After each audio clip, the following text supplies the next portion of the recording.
novamente essa sua iniciativa, agora para o mês que vem, e vão realmente buscar logo garantir, principalmente, quem vai fazer de forma presencial. Existe uma limitação, com certeza, de vagas, né? E eu tenho a impressão que no ano passado teve gente que ficou de fora, né? Quem vai fazer online, aí não temos um limite, né? Mas também não devem deixar para o último momento. Então, um grande prazer, Lauzito, você hoje, para falar um pouco de Varginha para essas pessoas que vão nos acompanhar nessa noite.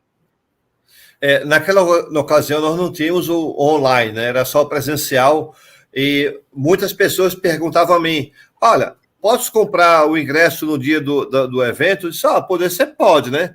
Mas eu não garanto que vai ter disponibilidade. De fato, teve gente que formou até uma linha, uma fila lá de fora, né? E disse: olha, infelizmente não tenho condições de adentrar lá, porque está tudo lotado, cada pessoa que comprou o ingresso tem um assento, eu não posso mais não. Ficaram também até com raiva de mim, mas olha, não posso. Nessa edição, nós optamos, além de ter o presencial, como também fazer o online, para aquelas pessoas que queiram, não só aqui da região do Recife e tal, mas também de todo o Brasil. Já recebemos convites, inscrições de várias partes do país, do Rio Grande do Sul, lá do Tocantins, Pará, Brasília, né? Então, nós estamos fazendo um evento realmente brasileiro para todos aqui, né? Que gostam da ufologia, que querem aprender um pouco sobre o que está ocorrendo aí. Então, as pessoas que não querem ou não podem vir ao Recife, né, pode também optar pela essa questão aí de fazer o evento online. Agora, lembrando que o congresso pode ser online. Nós teremos outras atividades presenciais, como, por exemplo, um workshop com o hipnólogo, o Walter Veríssimo, que vai falar sobre a expansão da consciência. Isso aí é um evento à parte, com 2 horas de duração. Teremos também uma feira de artesanato ufológico, né? Vários itens, como livros, como adereços, como tudo voltado para a ufologia. Teremos também um jantar de confraternização com os palestrantes, que será no sábado à noite, às 20 horas. Aí você pode tirar foto com os palestrantes, pegar autógrafo, né, fazer selfie, né, e essas coisas todas. Né? A Danusa Arasa, de São Paulo, vai lançar um livro sobre os gigantes. Vai ser um evento também à parte, né? Então, e nós teremos também um sorteio de brindes desses artigos ufólogos no final do evento. Então, teremos várias atividades, será bem dinâmico, será bem diferente daquilo que a gente já fez no passado. Vai ser melhor e maior. E eu agradeço, Petit, a tua participação nesse congresso aí, porque vai dar uma força muito grande aí para a ufologia séria no país, né? Vai ser um prazer, Lauzide, eu que agradeço o convite, né? O evento já estava, inclusive, planejado para o ano passado, mas devido até aquelas condições de ainda pandemia, entre outros aspectos, você mesmo resolveu que o momento certo seria esse, agora que vai acontecer em abril. E eu tenho certeza que você teve a decisão acertada, e vai ser um prazer realmente estar aí para revê-lo, rever outros amigos também do Recife, que eu conheço já há bastante tempo, e, evidentemente, também na forma online, ter contato com pessoas aí, vamos colocar, brasileiras ou não, do mundo inteiro, porque eu tenho certeza que, com a programação que você preparou, isso vai estar acontecendo realmente. Isso. Agora, eu queria falar de um outro aspecto desse evento que nós estamos fazendo. O César Crispim, que é o nosso amigo, parceiro nos eventos de ufologia, tanto aqui em Recife quanto lá no Piauí, ele está lançando uma campanha. Essa campanha é chamada Semana Santa Sem Fome, para as pessoas que são carentes no interior lá do Piauí, para que as pessoas aqui possam doar meia cesta básica, uma cesta, o que for possível, tá? Para ajudar a campanha dele. E nós estaremos passando aqui embaixo as informações como poder aderir a esse movimento. É importante que a ufologia também abrace essa campanha para ajudar ao próximo, porque não é só nós olharmos para os nossos irmãos extraterrestres, que eu tenho certeza que eles querem o nosso bem, querem a nossa melhora, querem o nosso bem-estar e evolução, tanto material quanto espiritual. Então, aí está a deixa para que, ao longo da palestra do Petit, nós estaremos passando as informações também aí de como aderir a essa campanha, contribuindo com meia, uma cesta básica ou 12, o que for possível para esse movimento. Entendeu? Perfeito. O Crespim realmente faz um trabalho, já não é de hoje, né? Dentro dessa área justamente de assistência aos necessitados, que deve ser não só louvado, mas também, com certeza, apoiado por todos nós. Isso. Bom, chegamos aqui ao momento em que você vai fazer a sua apresentação. Eu vou sair e vou ficar aqui no bastidores lhe ouvindo, e qualquer coisa pode me chamar. Eu sei que você trouxe uma apresentação, já está aqui pronta para aparecer, né? Então, vamos à sua live agora. Perfeito, perfeito, meu amigo Lauside. Nós preparamos, né? Você tem aí em mãos, né? Dentro da própria estrutura, né? Online dessa live, um pequeno PowerPoint. Eu pensei de início que eu não iria usar imagem nenhuma, mas depois, como nós vamos falar alguma coisa realmente do passado mais remoto dentro da questão de Varginha, eu achei interessante trazer algumas imagens para aquelas pessoas que, por exemplo, quando eu estava vindo para o Rio, ontem, na verdade, dirigindo, quando dirijo, muitas vezes a gente tem aqueles lampejos, aqueles insights daquilo que você vai fazer ou pretende fazer, e às vezes muda tudo que a gente planejou antes, né? E eu não pretendia usar imagem nenhuma, mas aí eu fiz uma conta dentro dessa reflexão, e isso já faz parte, é claro, daquilo que eu quero expressar para todos que estão nos acompanhando hoje, que, por exemplo, uma pessoa que tenha 30 anos hoje em dia, quando o caso Varginha aconteceu, essa pessoa tinha apenas 3 anos de idade. Ou seja, não acompanhou os fatos de uma maneira mais direta, conforme houve uma ampla divulgação, principalmente nos 2, 3 primeiros anos do caso. É claro que a gente teve momentos importantíssimos, que a gente vai até citar hoje aqui, já dentro de alguns minutos, ao longo dessas décadas, né? Já são quase 3 décadas, né, para o caso, o início dele, e eu achei de trazer e de comentar coisas que eu considero importantes, que fazem parte dessa história, porque hoje em dia você encontra qualquer coisa, por exemplo, nas mídias sociais, no próprio YouTube, sobre Varginha, né? E, às vezes, algumas dessas pessoas que estão falando, elas não eram nem nascidas naquela época, não desmerecendo, é claro, pessoas jovens que possam estar justamente tendo interesse sério dentro disso. Mas eu vou, de início, pedir a você, Lauside, que coloque logo no ar, então, esse nosso roteiro inicial a nível de PowerPoint, e eu vou usar esse roteiro para destacar determinados aspectos que eu acho importante todos conhecerem como realmente os fatos se deram. Eu não vou aqui contar a história do caso Varginha, até porque esse tempo seria impossível para isso, né? A gente já fez seminários aí que a gente falou sobre Varginha 6, 7 horas e tinha gente querendo mais. E a gente não conseguia abordar tudo aquilo que nós investigamos com os outros grandes parceiros nossos do passado, como Vitório Pacatini, como Claudeir Covo, como, por exemplo, Birajara Rodrigues, né? Isso para citarmos aqueles mais ligados diretamente que estavam à frente do caso, mas existem outras pessoas sérias, com certeza, que se envolveram com isso. Mas vamos lá, Lauside, pode colocar. Vamos lá, então. Eu vou ficar aí nos bastidores e você pode tocar aí que eu vou estar. Você vai só me ajudando, eu vou te pedindo para ir em frente aí. E depois nós abrimos para as perguntas. Ok, combinado. Essa aqui é a capa, né, do meu livro sobre o caso Varginha, na sua primeira edição, Varginha, Toda a Verdade Revelada, que foi lançado no ano de 2015. É claro que o livro não teve a pretensão de apresentar toda a verdade do caso Varginha num sentido realmente literal, mas a nossa proposta, e isso vai ficar claro hoje aqui nessa nossa conversa, foi apresentar tudo aquilo de mais importante que ainda, em grande parte, era guardado.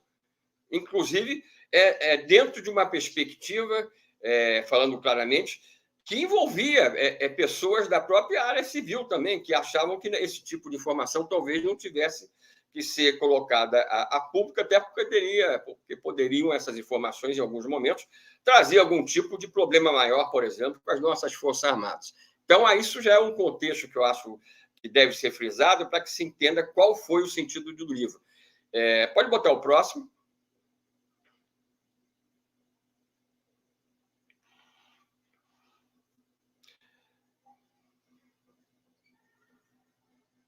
Perfeito. Aqui nós vamos começar com o nosso grande amigo, irmão Vittorio Pacatini. Aquilo que eu falei, nós não vamos contar a história, vamos dizer assim, do caso, já que vocês podem acessá-la, para quem ainda não fez isso, com facilidade, através das revistas do passado, através das lives que são feitas na atualidade, por exemplo. Agora, por que eu estou começando aqui com essa imagem do Vittorio Pacatini, como eu falei, nosso grande amigo e irmão, desde os primeiros momentos, praticamente, do caso Varginha, que se envolveu diretamente com essa história. Eu acredito até que o Pacatini deva estar nos acompanhando nessa live hoje aqui. Ele, pelo menos, colocou que faria o possível para estar presente ao receber o meu convite. Essa primeira imagem, falando objetivamente, tirando, então, aquela primeira, que era só a capa, um detalhe da capa do nosso livro, por que ela é tão importante para ser apresentada aqui nesse momento inicial dessa nossa conversa? Porque existiram pontos dentro da história do caso Varginha, momentos realmente que eu diria fundamentais para tudo que iria acontecer posteriormente, que não podemos deixar de citar. E esse momento exato dessa imagem, isso aqui é um print que eu fiz de um vídeo que nós temos, que documentou a reunião histórica acontecida em Varginha no dia 4 de maio de 96. Como a gente sabe, né, eu acredito que a maioria deve ter pelo menos em mente o mês, o caso Varginha teve seu início em janeiro de 1996. Mais exatamente dentro daquilo que se tornou público no dia 20 de janeiro, com o avistamento daquelas 3 meninas, Liliane Valquíria Silva, né, e a amiga Kátia Xavier. Só que aquilo, na verdade, que foi o marco inicial para a divulgação do caso Varginha desde os dias seguintes, não foi, como a gente percebeu depois, o início do caso, verdadeiramente, em termos objetivos. Agora, o que aconteceu de especial nessa reunião no dia 4 de maio que me fez começar essa nossa live falando disso? Além da própria participação realmente decisiva naquele momento da live do Vittorio Pacatini, que eu vou dizer aqui para quem não viveu esse passado possa ter a dimensão real daquele momento. O que aconteceu? Nós já tínhamos vários depoimentos dados por militares. Eu e o Pacatini, na verdade, tínhamos participado momentos antes dessa, vamos dizer assim, entre aspas, foto ser tomada. Na verdade, eu falei que isso aqui é um print, é uma imagem congelada de um vídeo, dentro do próprio auditório da casa do primeiro investigador do caso Varginha, que o descobriu, vamos chamar assim, entre aspas, doutor Birajara Rodrigues. Né? O que aconteceu? Naquela tarde, eu fui convocado dentro de mais de 60 ufólogos presentes para sair acompanhando o próprio Pacatini, que eu estava dentro de uma discussão ainda sem a mídia dentro do próprio auditório, que iria participar de uma reunião histórica só no final da tarde. Eu fui chamado pelo Pacatini, enquanto outros colegas continuariam a discutir aquilo que deveria ou não ser divulgado para a mídia horas depois, para que saísse com ele. E eu percebi logo que alguma coisa de importante deveria estar para acontecer ou está acontecendo. Porque simplesmente ele me tirou da sala da tal reunião e saímos. Né? E aí ele me disse qual era o objetivo. Eu o acompanhei justamente para ser o responsável por gravar em vídeo, na época, com uma câmera Super V, era um dos padrões mais avançados que a gente podia ter em casa naquela época, vamos colocar assim. Então, nós saímos com uma câmera que era do próprio Birajara, nós dois juntos, para pegarmos uma fonte militar do Exército Brasileiro que finalmente havia se deixado, iria, na verdade, se deixar pela primeira vez dar e permitir, falando claramente, um depoimento em vídeo. Então, a minha missão foi acompanhar o Pacatini para gravar a entrevista, dessa forma em Super V, que seria prestada num local, vamos chamar assim, secreto, né? Já que se tratava de uma testemunha militar que tinha acabado de deixar a escola de sargento das armas de Três Corações. Ele já tinha conversado várias vezes com o Pacatini, várias vezes com o próprio Birajara, e o Pacatini, na verdade, foi o grande responsável, não há como se negar isso, pela colocação que nós pudemos fazer progressivamente de vários depoimentos de militares. Só que até aquele momento, nenhum deles tinha se permitido gravar em VHS. Já um outro participante da área militar já tinha, através do próprio Pacatini, dado um depoimento em uma fita cassete de áudio, né? Então, eu saí com o Pacatini, gravamos esse depoimento, que tem aproximadamente 43, 47 minutos, uma coisa impressionante, com todos os detalhes que essa fonte militar tinha participado dentro de vários aspectos da missão ligada ao caso Varginha, como membro da própria Escola de Sargento das Armas. E o que aconteceu? Esse momento agora, que a gente não pode se ater como talvez gostaríamos de fazê-lo, né? Mas em cada detalhe desse. Mas o que aconteceu nesse momento específico que essa imagem representa? Foi o momento que o próprio Vittorio Pacatini, e a escolha do nome dele para fazer esse tipo ter esse tipo de atuação dentro da reunião, já com a presença da mídia, não foi por acaso, até porque ele era a pessoa responsável, desde aqueles momentos iniciais, para trazer para o nosso grupo de investigadores, né, que envolvia aqueles que eu já fiz menção e outros colegas também sérios, o quê? O aspecto das fontes militares que seriam fundamentais para que a gente pudesse começar a estruturar aquilo que teria acontecido nas semanas anteriores. Então, o que aconteceu? Esse momento é o momento chave dessa história, que é um divisor de águas. Essa reunião já tinha apresentado, por exemplo, o depoimento da mãe das meninas, né? Das chamadas meninas, as mais jovens, das duas irmãs que eu já citei o nome, referente à tentativa de suborno, né? Que justamente a família Silva tinha recebido para que mudasse a história. O Claudeir Corvo já tinha lido um comunicado dos ufólogos presentes, falando mais exatamente dos grupos representados naquela reunião, que tinha mais de 60 nomes daqueles principais da ufologia brasileira. E aí a própria mídia achou que já tinha terminado. Foi quando a bola, vamos falar assim, foi passada pelo Pacatini, e, como eu costumo dizer, ele passou, entre aspas, a recitar uma sequência de nomes dos militares do Exército que tinham participado, segundo a fonte que nós havíamos acabado de gravar o depoimento, diretamente do caso Varginha, com detalhes impressionantes. Então, o Pacatini, como nós recobramos a memória agora numa live que nós fizemos há poucos dias, nós dois juntos, no meu canal, ele teve que repetir esses nomes, porque a mídia sequer estava preparada para uma coisa tão bombástica assim. Então, até as televisões presentes, a mídia internacional presente, pediu que ele repetisse para que tudo fosse gravado. Ele repetiu o nome do início ao fim daquela listagem dos primeiros militares envolvidos com essa história.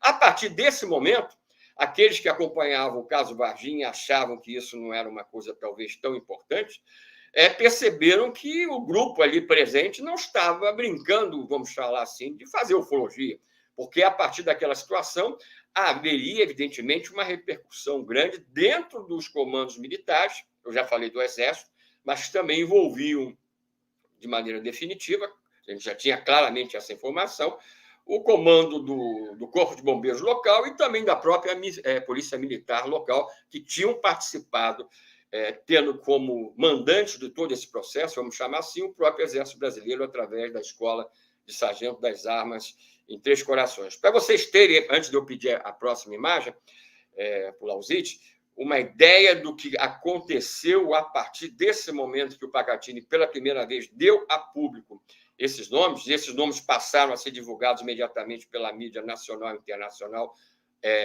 inclusive a gente tem essa condição de ter essa certeza a nível nacional naquela mesma noite, por vários canais de televisão.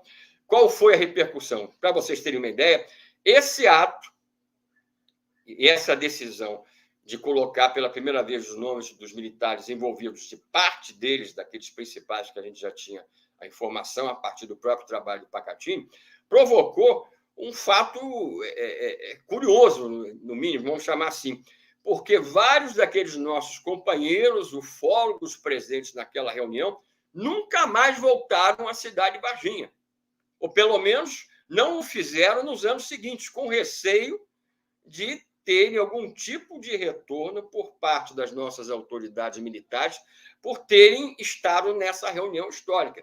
Por isso que eu falo que é essa data, ou seja, o dia 4 de maio, essa reunião, e também o próprio momento que vocês estão vendo aí nessa forma, através desse print, mudou a história do caso Varginha dali para frente. Pode botar o próximo, Lauzídio, por favor. E aí o que acontece? Se a reunião foi no dia 4 e esses nomes foram divulgados nessa mesma data, no dia 8, ou seja, 4 dias depois, o general Sérgio Pedro Coelho Lima, que vocês estão vendo nessa imagem, na época, então comandante da Escola de Sargento das Armas de Três Corações, ele se imaginava que ele fosse fazer uma coletiva para desmentir, vamos chamar assim, aquilo tudo que tinha sido apresentado na reunião de 4 dias antes, mas principalmente a ligação dos militares citados pelo Pacatini com o caso. Ele, na verdade, ele se limitou a ler uma pequena nota em que ele afirmava o quê? No dia 8 daquele mês de maio de 96, que nenhum membro da escola ou nenhum tipo de equipamento também da própria escola, como seus carros, viaturas, caminhões, etc., tinham tido qualquer participação nessa história. Mas ele leu uma nota curta e seca, né? E a mídia presente queria saber mais, né? Pode botar o próximo, por favor. Uma das perguntas aqui é um print do programa Fantástico de dias depois, que divulgou de uma maneira explícita tudo aquilo que estava acontecendo lá em Varginha naqueles dias. Após a leitura da própria nota, um repórter da Globo Local perguntou para o próprio general Lima, e isso aparece nessa gravação que vocês estão vendo um print também daqueles dias realmente de extrema importância. Perguntou onde estavam os militares citados pelo Pacatini, 4 dias antes, nos horários e dias que foram enunciados, foram apresentados dentro da própria estrutura parcial do caso, que também foi apresentada naquela reunião histórica. E aí o general Lima disse simplesmente o seguinte, e isso vocês podem buscar através do Google, aí vocês vão achar em alguns canais do passado, né? Canais atuais, mas dentro dessa linha de, vamos dizer assim, de amostragem daquilo que aconteceu nos primeiros dias. E o general Lima disse simplesmente o seguinte, que aqueles homens citados, aqueles militares pelo Pacatini, estavam, na verdade, naqueles dias e horários, trabalhando em prol do exército da nação. Essa foi a resposta dada. E aí o próprio jornalista da Globo Local, da IPTV Local, lá de Minas Gerais, não satisfeito, é claro, com essa informação, que não dizia absolutamente nada, né? Ainda cobrou dele, dizer o seguinte, se ele tinha como provar isso, né? Imagine o general ouvindo esse tipo de interpelação. E aí ele disse que não tinha mais nada a declarar, tudo que ele tinha a dizer já tinha sido dito na leitura da nota, deu as costas e foi embora. A partir daquele momento, a mídia brasileira, e principalmente a local, percebeu que havia um processo claramente de acobertamento de aspectos cruciais dessa história toda, né? Se o Lima quis, na verdade, o general Lima quis realmente conseguir algo como uma desqualificação do próprio caso, em termos de seriedade, com a atitude dele naquele momento, ele acabou produzindo exatamente o efeito contrário, né? Próximo. Isso que eu falei aconteceu no dia 8. Né? A reunião no dia 4, o desmentido do representante maior da Escola de Sargento das Armas de Três Corações no dia 8. E aí, 2 dias depois, isso é um documento dos vários que a gente teve acesso, né? E boa parte dos documentos, por exemplo, que eu apresentei no próprio livro meu, em 2015, são documentos que o próprio Pacatini é que conseguiu. A gente tem que frisar esse detalhe também, que às vezes as pessoas não sabem de onde vieram, né? Esses documentos daquilo que a gente depois veio a conhecer como a sindicância militar, que foi instaurada justamente 2 dias depois do desmentido do general Sérgio Pedro Coelho Lima. Aqui não é importante vocês lerem, mas depois, se vocês quiserem, podem congelar. Vocês vão ver que 2 dias depois, no dia 10, o mesmo comandante da ESA que eu tenho citado até esse momento, ele deflagra uma sindicância. Qual era o objetivo dessa sindicância? Era justamente tentar descobrir quais militares dentro da Escola de Sargento das Armas de Três Corações estaria conversando com os principais ufólogos envolvidos.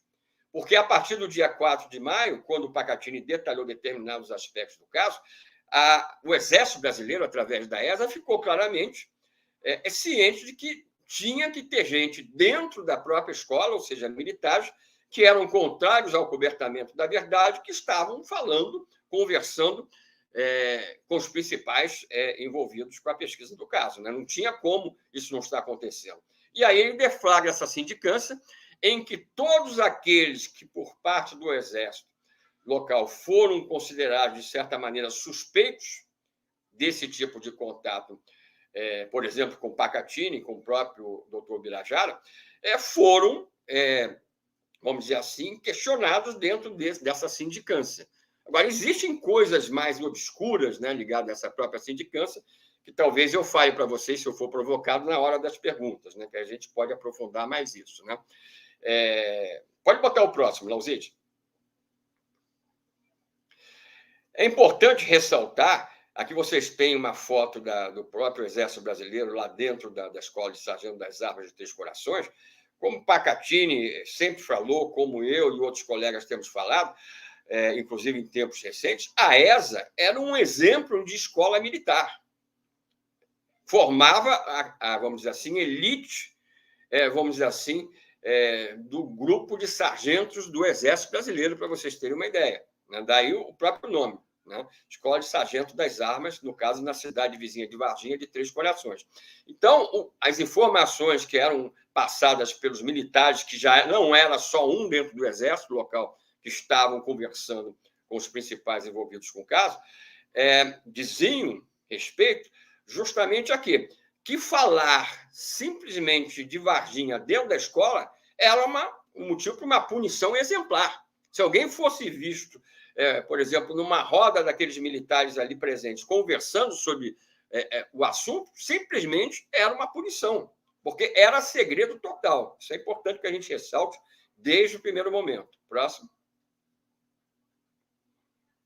E aí vai acontecer o seguinte, a gente já vai dar um salto aí de alguns meses, eu vou falar de coisas de início, principalmente dentro dos 2 primeiros anos da história, né?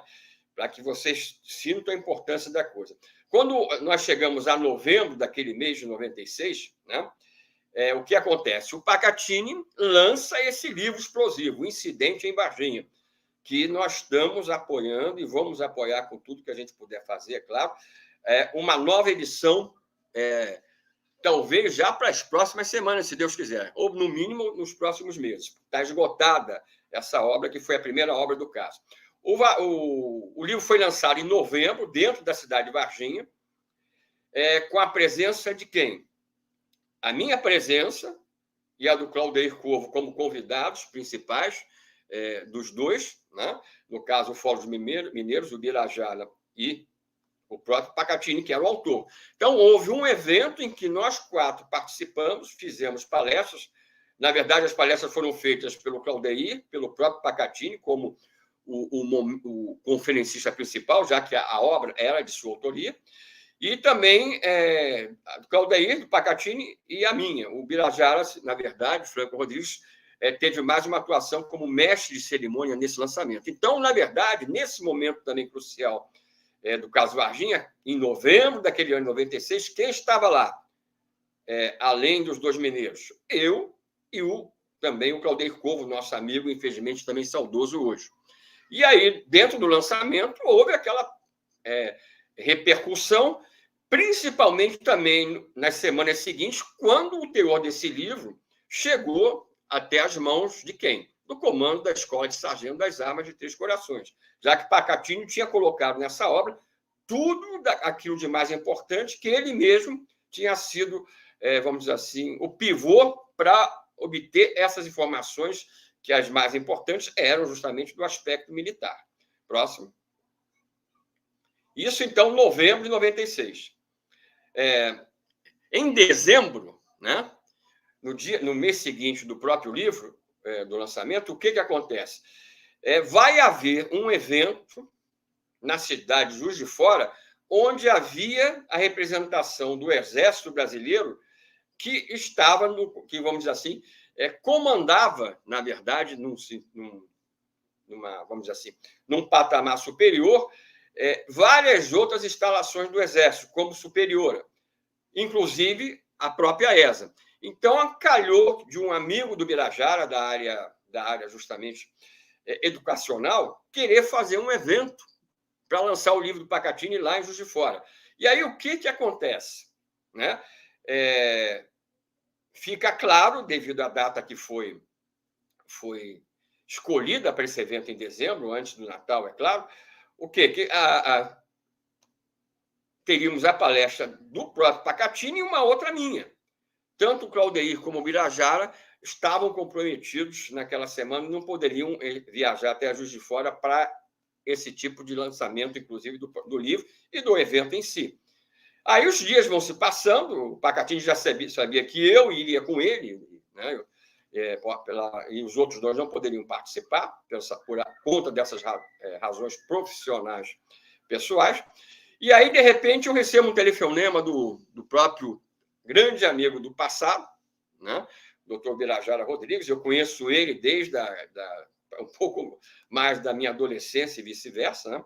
Mas o que acontece? O Birajara liga para mim e diz o seguinte: olha, eu acabei de receber um telefonema desse amigo dele de Juiz de Fora, que já tinha até locado o teatro principal da cidade de Juiz de Fora para esse evento, que comportaria um pouco de 600 pessoas, e esse representante da área educacional chega para o doutor Birajara e diz o seguinte: olha, eu acabei de ser contatado pelo comando do Exército local, ou seja, que era um comando superior ao da própria ESA, com sede lá na própria cidade de Juiz de Fora, e esse comando requisitava, através desse contato que havia sido feito momentos antes com esse empresário da área educacional, o quê? Requisitava mais de 10, reparem, mais de 10... agora fugiu o nome, mais de 10... não eram convites, né? Mais de 10, justamente, agora me lembrei, credenciais, esse foi o termo utilizado naquela oportunidade, para que os membros do próprio Exército local fossem assistir aquilo que ia ser apresentado nesse evento dias depois. E aí, esse próprio amigo do passado do Dr. Birajara, e isso o Dr. Birajara me passou naquela oportunidade, nos primeiros dias de dezembro daquele ano de 96, ele estava com receio, claro, de levar à frente aquele evento, porque o Exército tinha pedido credenciais para vários militares estarem lá, entre aspas, oficialmente, para ver, né, aquilo que o Pacatini iria dizer ou que eu iria dizer, ou conjuntamente, né? E aí ele chegou a aventar para o doutor Birajara, para que se comunicasse comigo, né, o nosso próprio parceiro de pesquisa, para saber da nossa posição, se a gente devia cancelar aquele evento ou não. O Pacatini, evidentemente, disse que não haveria motivo nenhum para que isso fosse cancelado, e muito menos aquele interesse do Exército em estar presente oficialmente, o próprio evento de lançamento do livro lá. E eu disse também a mesma coisa, que eu estaria presente, que por minha vontade o evento iria continuar. E eu ainda disse mais ainda para o doutor Birajara naquela oportunidade, que, na verdade, a minha opinião, e eu tenho certeza que a do Pacatini foi exatamente a mesma, né? Depois que nós conversamos sobre isso, naquele hoje passado remoto, que o Exército não tinha direito a credencial específica nenhuma. Que, na nossa visão, ele deveria cuidar, através de algum tipo de procedimento, de fazer uma inscrição. O evento era gratuito, mas como haveria um público enorme, então a pessoa tinha, cada um que tivesse interesse em participar, que fazia a sua inscrição prévia, através de um contato telefônico, se eu estou me lembrando bem. E eu coloquei aquela ideia que o Exército não tinha que receber credencial especial nenhuma. Tinha que simplesmente mandar um dos seus membros fazer esse tipo de contato e requisitar uma inscrição comum. A coisa continuou e, quando chegou no dia do evento, não havia presente ao próprio local ninguém fardado por parte do Exército, tá? Mas o Pacatini, isso que é um ponto que eu gosto de ressaltar sempre, se o caso Varginha é hoje ainda algo vivo e que continua a ser defendido, é pela vontade e o desprendimento, e eu diria até a coragem de pessoas como o doutor Birajara, como o Pacatini e o Claudery, e eu não vou fugir de me colocar nesse quadro junto a alguns outros colegas também. Que a gente começasse a citar, a gente não pararia, porque foi um número bem razoável que apoiou isso tudo. Só que, naquele momento, no final do ano, na verdade, desde o início do segundo semestre, nós 4 é que estávamos à frente, realmente, dessa história toda, tendo à frente o Pacatini e o Birajara como os 2 principais investigadores. Então, o que aconteceu? Eu lembro isso sempre, quando eu falo desse aspecto publicamente. Na hora que começou o evento, o Pacatini foi o primeiro escalado de nós 2 para falar, ele chegou até a beira, eu me lembro como se fosse hoje, o limite do palco, que era bem alto.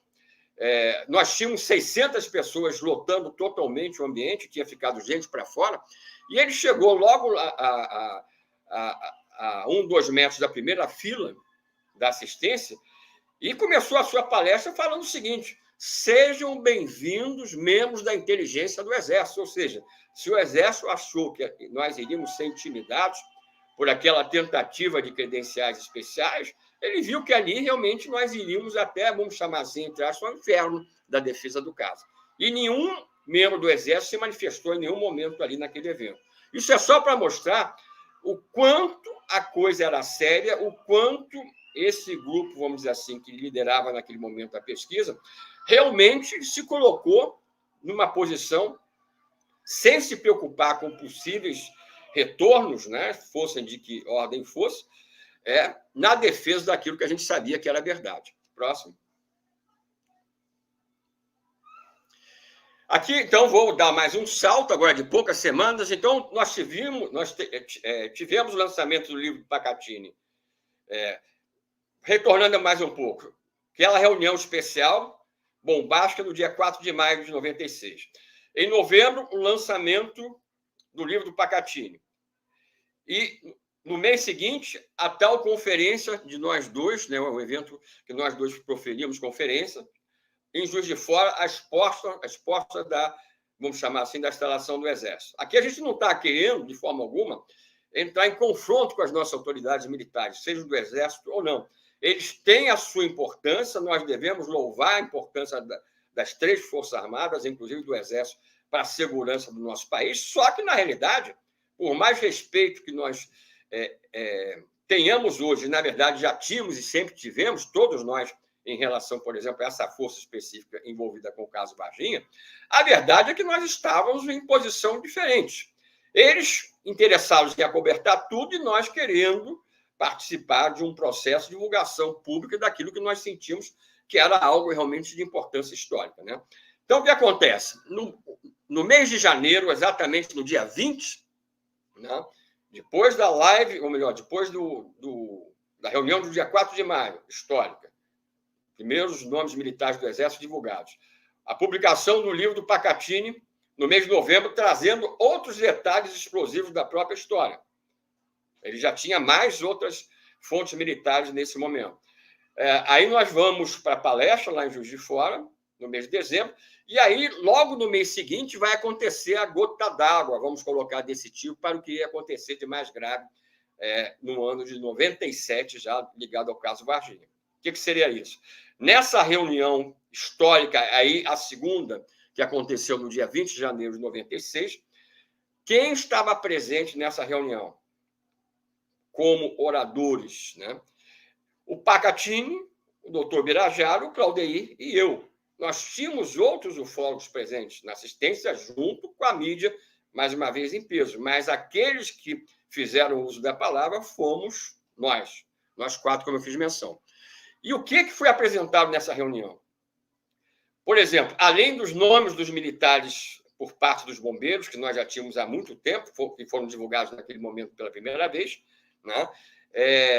Nós fizemos, tendo à frente aí o Birajara e o próprio Pacatini, uma divulgação do fato talvez mais explosivo desse caso, que foi a morte do policial da inteligência mineira, ou seja, da Polícia Militar de Minas Gerais, Marco Elixerez. Foi dado o nome dele, as circunstâncias já totalmente misteriosas naquele primeiro momento em que isso foi colocado publicamente, que envolveram, né, o mistério que envolveu a morte desse rapaz, que teria participado, e nós afirmamos ainda hoje, que realmente participou da captura de um dos seres, provavelmente aquele ser visto pelas meninas na parte da tarde do dia 20 de janeiro, que foi capturado pelo próprio Marco Elixerez, como eu falei, da inteligência da Polícia Militar Mineira, com seu parceiro, né? Num carro, através de um carro, no bairro Jardim Ambev, sem identificação, justamente, que a polícia, a nível da sua inteligência, usava. O que aconteceu? Nós sabemos que o próprio militar depois começou a apresentar uma série de problemas de saúde, ele chegou a se atracar com a criatura no momento em que a capturou, foi ele que teve contato de pele, e ele acabou morrendo, né? Em menos de 30 dias depois, no dia 15 de fevereiro daquele ano de 97, nós já tínhamos tido até o primeiro aniversário do caso, com todo o seu processo, né, dentro de um processo de sepsemia, algo realmente generalizado nesse sentido, e que depois veio a se descobrir através do depoimento do médico Cesário Lincoln Furtado, que foi o médico que tentou salvar a vida do rapaz nas suas últimas horas. Ele chegou a declarar e deu uma entrevista inicialmente para o doutor Birajara e depois até já se apresentou, inclusive para alguns documentários, né, dando o mesmo tipo de versão. Ele passou a declarar, tempos depois da própria reunião histórica de janeiro de 97, que foi uma coisa totalmente sem explicação para ele, porque esse rapaz, por razões desconhecidas até hoje, havia perdido todo o seu sistema imunológico. Então, por isso que esse processo infeccioso não tem o menor tipo de qualquer coisa que regredisse justamente a infecção que começou a se instalar por todo o corpo do rapaz. Isso foi dado a público naquele momento, daquela reunião, no dia 20, né? Além dos nomes dos militares envolvidos e outros detalhes de pessoas que tinham tido novas experiências com o UF, que a onda ufológica no sul de Minas começou no ano anterior ao próprio início do caso, né? Ou seja, começou nos últimos meses no sul de Minas do ano 95. Pode botar o próximo. Aí é uma imagem também de um vídeo, o Pacatini à minha direita e a minha pessoa, próximo.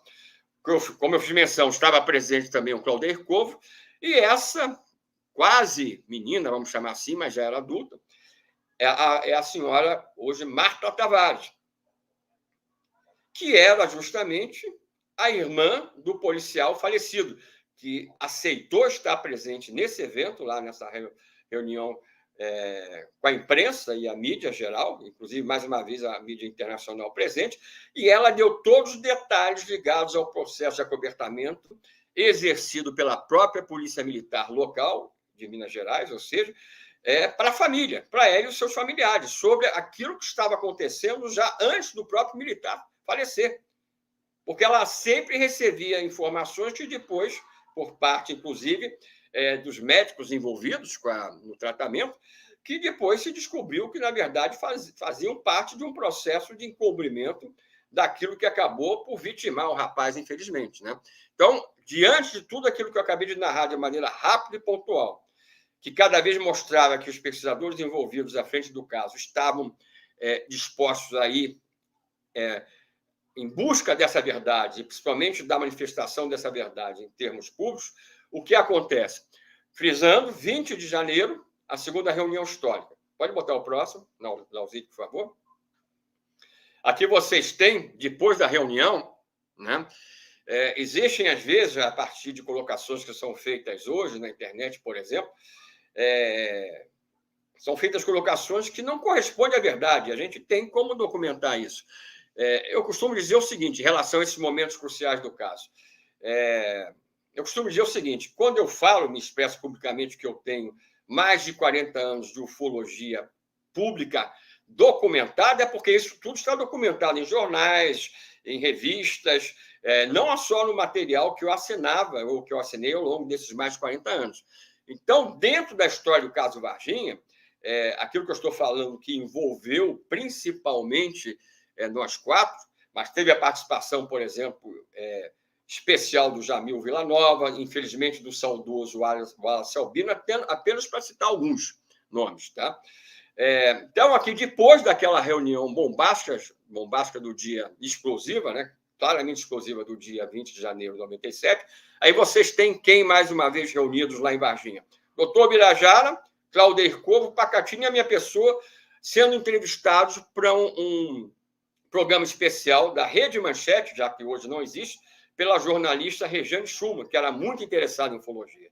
Então, isso é apenas mais um detalhe para mostrar o nosso comprometimento em busca e na divulgação da verdade nesses momentos cruciais.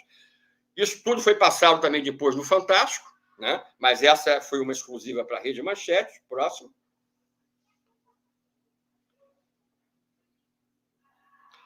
E aqui começa a parte, vamos chamar, mais explosiva das atitudes do Exército. Isso tudo que eu falei aconteceu no dia 20, né? Em termos de divulgação daquele mês de janeiro. E se vocês depois pintarem essa imagem, forem ampliar, se é que não está dando para ver, mas no dia 29 de janeiro, ou seja, 9 dias depois, o comando da Escola de Sargento das Armas de Três Corações abre o chamado IPM de Varginha, o Inquérito Policial Militar, que, na verdade, nunca foi um inquérito para apurar a veracidade do caso Varginha ou não. Pode botar o próximo, Lauside. Conforme essa outra página do documento que o Fernando Ramalho, nosso grande amigo e irmão da CBU, Comissão Brasileira de Ufólogos, e também da revista UFO, conseguiu, nós conseguimos finalmente acessar esse inquérito que foi mantido longe do público até o ano 2010. E aqui nessa página, se vocês forem reparar, quem foi autuado foi o livro do Pacatini, Incidente em Varginha.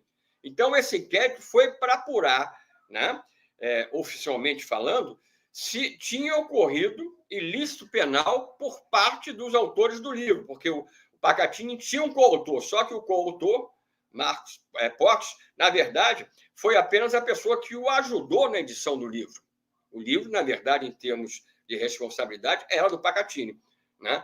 Então, dentro desse IPM, foram chamados para depor o próprio Pacatini e o doutor Birajara. Eu e o Claudeir imediatamente falamos para o Birajara, quando ele, já que foi ele primeiro a ser recebido dentro do Exército Brasileiro, lá em Três Corações, para dar seu depoimento, que podia colocar, os nossos nomes estavam sendo colocados à disposição da nossa própria parte para que o Exército, se desejasse, não seria nem necessário um convite especial, oficial, bastava se marcar uma data, horário, que nós estávamos dispostos a ir lá dentro defender a verdade mais uma vez, como o próprio Birajara fez e como o próprio Pacatini fez também de maneira exemplar no segundo depoimento.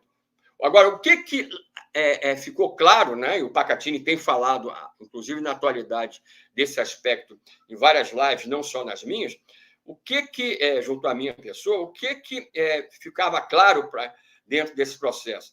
Que, na realidade, eles queriam e continuavam tentando fazer com que, no caso agora, os dois depoentes que eu acabei de citar, revelassem o nome das testemunhas militares que a gente tinha. Isso, evidentemente, ambos os pesquisadores se negaram no passado, como, com certeza, continuariam e continuam, na verdade, a negar até os dias atuais. Mas esse não era o único objetivo do Exército Brasileiro. Não era saber quem lá de dentro estava falando com o grupo principal de investigadores. O objetivo, claramente, isso eu já escrevi, já publiquei N vezes em artigos meus no passado, era intimidar, ao mesmo tempo, também os principais investigadores envolvidos com o caso. Porque se você vai ser chamado a depor dentro de um inquérito policial militar mesmo que seja como testemunha sobre uma coisa que você está diretamente relacionado, evidentemente que isso tem um aspecto também preocupante. Só que tanto Birajara quanto Pacatini, e nós temos, já que o inquérito se tornou público, né, a partir de 2010, como eu falei, através do Fernando Ramalho, da CBU, o que aconteceu? A gente pôde ver textualmente ali, mas a gente sabia que ambos tinham tido essa posição de recusa a dar justamente os nomes dos militares envolvidos nesse processo de contato para que nós tivéssemos as informações, né? Ambos já tinham declarado para nós o que tinha acontecido lá dentro e o que tinham afirmado. Mas os depoimentos deles, que fazem parte desse material liberado, que eu publiquei até no meu livro de 2015, né, que eu mostrei para vocês a arte da capa, né, da primeira edição, deixa claro ali que ambos realmente se negaram, não só se negaram a dar os nomes dos militares que colaboravam conosco, mas afirmaram a veracidade dos casos apresentados, por exemplo, no livro do próprio Pacatini, e dos detalhes do caso que já estavam se tornando públicos desde o ano anterior, né? Próximo. Vamos ter que correr um pouquinho. O que acontece? Aqui, no ano 97, o inquérito chegou ao fim. E aí o Exército fez uma coisa totalmente absurda. Aqui não se trata de acusar de maneira leviana o Exército Brasileiro, que eu já falei que merece, sempre merecerá como instituição militar todo o nosso respeito, de todos os envolvidos com o caso. E assim deve continuar a acontecer.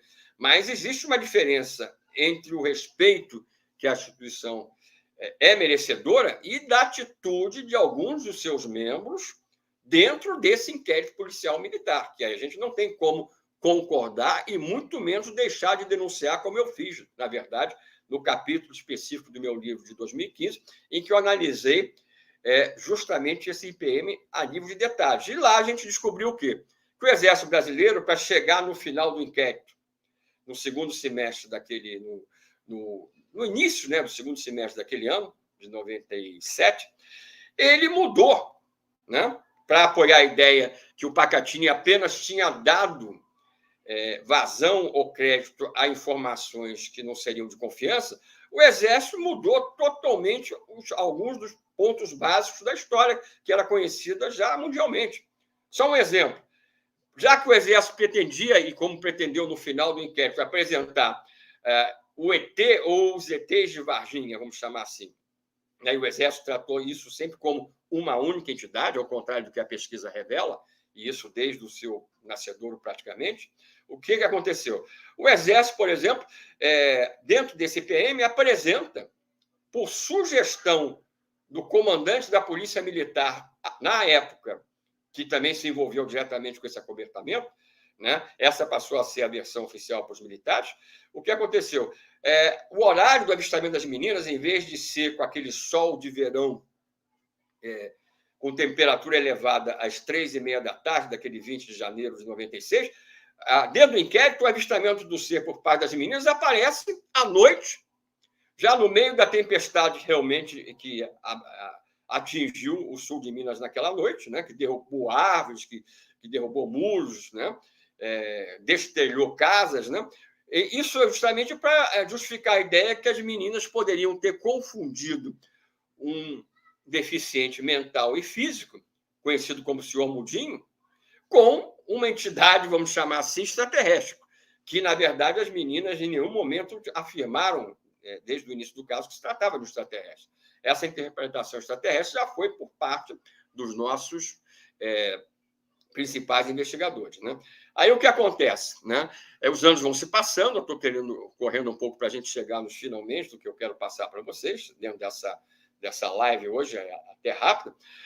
No ano de 2004, tem início a campanha UF, Liberdade de Informação já, pela Comissão Brasileira de Ufólogos e a revista UFO, da qual eu sou coeditor desde o seu início, né? Pode botar o próximo, Lauside. Aqui apenas para lembrar, o nosso grupo dentro do SINDAC, nós tivemos também dentro do Comando de Defesa Aeroespacial Brasileiro, e aqui também é para fazer menção ao grande Gevaer, aqui na parte direita, né, eu estou à esquerda, atrás Roberto Beck e o Rafael Cury.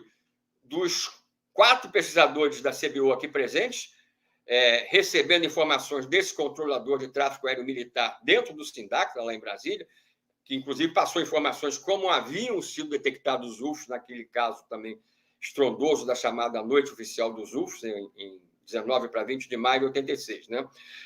Dos 4 aqui nessa imagem, apenas eu ainda estou vivo hoje, para vocês sentirem o quanto, na verdade, a gente se vê também dentro de uma responsabilidade de não deixar esse tipo de processo de, vamos chamar claramente, de cobrança da área militar, deixar de ser operante na atualidade. E o GEVAER hoje estaria completando, né, 61 anos, né, e boa parte da comunidade ufológica nacional hoje cuidou de fazer uma homenagem a esse nosso grande líder. Né? E ele, então, foi, junto comigo e com o Ramalho, aquelas pessoas que ficaram à frente da divulgação, ele como editor da revista UFO. Né? O Claudeir depois começou a se afastar um pouco desse processo dentro da CBU, né? Cabendo mais a minha pessoa na parte como conhecedor do caso, e do Ramalho da parte legal da campanha, quando a gente colocou Varginha dentro dessa história. Né? Próximo.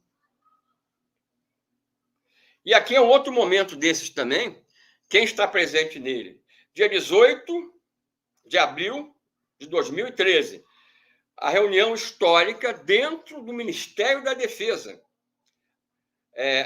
GEVAER, Fernando Ramalho, a minha pessoa, ou seja, Marco Petit, e os companheiros também, Gêner Silva, da CBU, o Thiago Tiquete, que tinha acabado de entrar para a CBU também, e o Francisco Pires, na mesma situação. Só que aqueles que foram escalados para se pronunciarem para os militares presentes dentro do Ministério da Defesa foram quais ufólogos? GEVAER, nessa ordem, inclusive a sequência que as coisas aconteceram. O Ramalho e eu. E coube a minha pessoa, quando justamente o representante do Exército se negou a admitir qualquer coisa de veracidade dentro do caso Varginha, coube a minha pessoa ser convidado nessa reunião para expor uma espécie de uma síntese sobre o caso Varginha, dentro dessa reunião histórica do Ministério da Defesa, para o próprio doutor Ari Matos, que aparece vamos dizer assim, à esquerda da imagem em destaque, que era o representante imediato do ministro da Defesa naquela ocasião. Então, foi um outro momento histórico que a gente conseguiu levar o caso Varginha para ser discutido dentro do próprio Ministério da Defesa a nível presencial. A Força Aérea disse que continuaria a colaborar dentro da nossa campanha geral, né?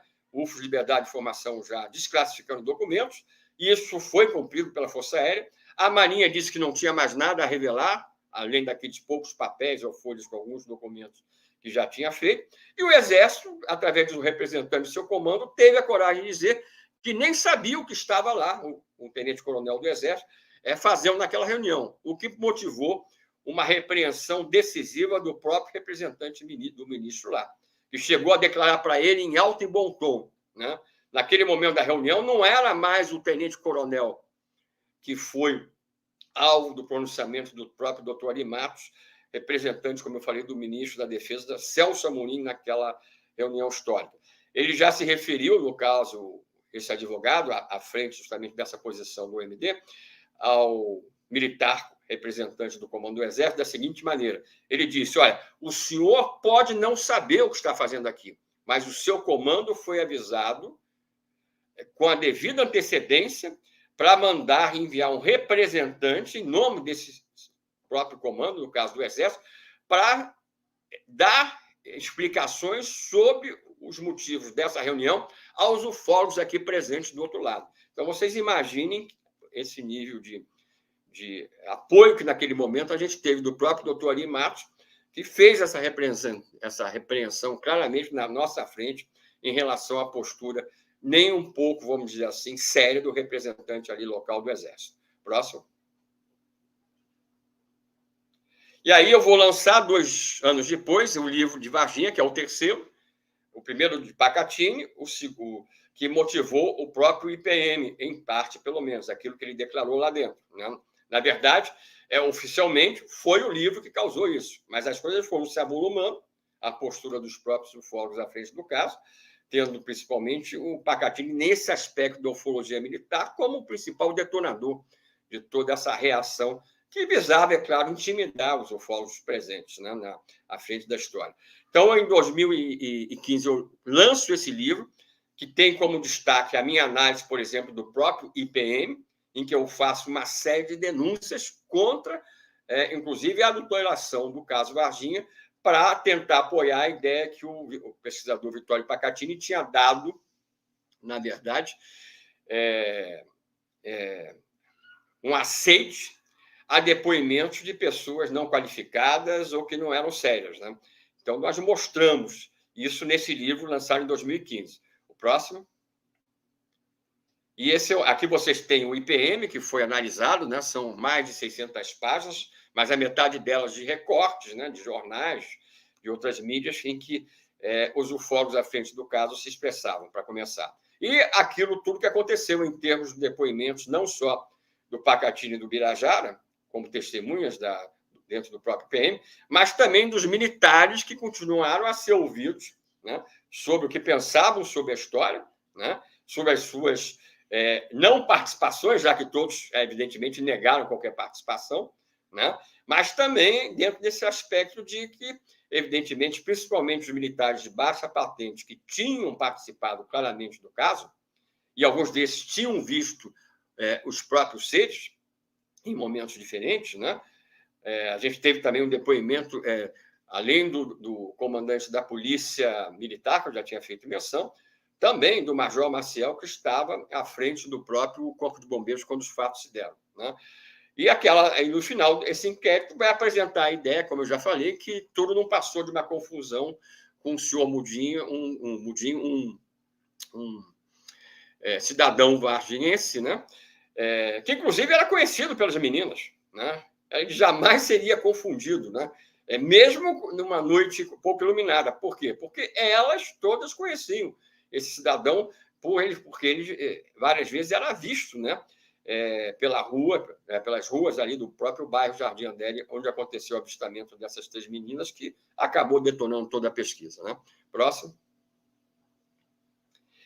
E aqui é só uma das fotos do IPM, né? Feitas pelo próprio Exército para mostrar, e mostrando, na verdade, o senhor Mudinho naquela posição suposta que o ET foi avistado inicialmente, né? Uma das entidades, na verdade, provavelmente aquela que, como a gente defende, foi capturada pelo Marco Elixerez e seu companheiro, né?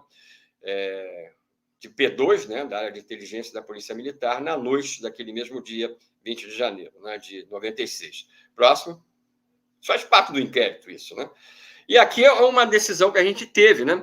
Logo na noite que eu lancei o livro na cidade de Curitiba, no evento da UFO, o outro membro também que eu já citei agora há pouco, porque esteve presente na reunião do OMD, ou seja, do Ministério da Defesa, o Francisco Pires, que tinha e ainda tem parentes em posições chaves ligadas ao comando do Exército Brasileiro. Isso é um detalhe interessante. Ele chegou, depois de assistir a minha palestra, que eu não usei imagem nenhuma, eu resolvi contar as histórias, inclusive dos bastidores do caso Varginha e de vários aspectos realmente importantíssimos dessa história para o público, uma conversa franca. Ele chegou para mim logo após o encerramento e o lançamento do livro, ele disse: olha, se eu fosse você, eu cuidava de protocolar esse livro o mais rapidamente possível dentro do Ministério da Defesa. E aí ele terminou falando o seguinte: para que ele não chegue lá por mãos erradas, como tinha acontecido com o livro do Pacatini, que nós sabemos que, quando chegou na mão do general Lima, comandante da ESA, ele estava com várias partes ressaltadas com aquele tipo de destaque amarelo, né, para que fosse justamente visto com facilidade pelo próprio comandante da ESA, que acabou tomando a decisão de dar início ao tal IPM, o tal Inquérito Policial Militar. O que aconteceu? Naquela mesma noite, em março, a data exatamente eu não me lembro, mas foi em março de 2015, logo após o evento, a gente se reuniu, os membros da CBU, e eu disse: não, vamos protocolar o livro. E aí o Ramalho é que levou o livro para Brasília, para que fosse protocolado dentro do MD como denúncia contra o acobertamento do próprio Exército. Então, aqui que vocês estão diante agora é um documento, né, redigido pelo próprio Ramalho, que foi quem levou o livro para ser protocolado, né? Você não entrega ao Exército, você entrega ao MD, e aí o MD, logo depois, pediu mais 3 exemplares em regime de urgência, porque o comando do MD, do Ministério da Defesa, queria que cópias desse livro chegassem também ao comando, não só do Exército, mas também da Marinha e da Aeronáutica. E um outro ia ficar também arquivado. E isso foi feito, né? E, a partir justamente do protocolo desse livro, né, o Exército não deu nenhuma resposta em relação a tudo que eu escrevi no livro, apenas fez tornar-se ciente que o livro chegou até ele, até essa força militar. O que aconteceu? O Exército passou a não mais, ao ser provocado pela mídia, a falar do senhor Mudinho, que era o resultado, né, do próprio inquérito policial militar. Então, na época, logo depois que o livro saiu, na sua primeira edição, provocado pelo próprio livro, o que aconteceu? Várias mídias, como o G1, o UOL, que me entrevistaram, foram cobradas do Exército uma posição. E aí o Exército falava que não possuía uma única página de documento, não é do caso Varginha, não. Uma única página de documento de base ufológica, que aquelas que ele tinha tido no passado já haviam sido queimadas, né? Isso é um direito do Exército, só que você tem que gerar um documento com a assinatura dos próprios militares, dizendo de que se tratavam esses documentos que foram queimados, né? E também os que foram testemunhas desse ato também, né? O ponto também chave dessa história, que o livro deixa claro, é que o Exército, a partir daquele momento, ele passa a citar que fez realmente a sindicância militar, cujo material nunca foi classificado, apesar de não ter se tornado público antes de 2010, e o próprio IPM, que, é claro, ele tinha que admitir que fez, em relação ao livro, em termos oficiais, falando do próprio Pacatini. Mas é interessante porque eles passaram a não dar mais o resultado do inquérito. É como se você chegasse numa delegacia, por exemplo, policial, perguntasse lá, você da mídia, perguntasse, está correndo aqui um inquérito, ocorreu um inquérito aqui referente ao crime tal, envolvendo tais pessoas, por exemplo, e aí o delegado presente, vamos imaginar nesse tipo de comparação que eu estou colocando, que evidentemente não é exata, mas para vocês entenderem que eu quero colocar para vocês. Como se o delegado aí vai responder, não, olha, nós fizemos esse inquérito, já foi encaminhado à autoridade judiciária pertinente, mas aquilo que é importante que a mídia estaria querendo saber, o resultado não se fala, né? Assim, o Exército passou a se pronunciar. Por quê? Porque se tornou vergonhosa a conclusão do Exército ligado ao caso Varginha, dentro, justamente, do IPM, que envolveu o livro do Pacatini. Próximo.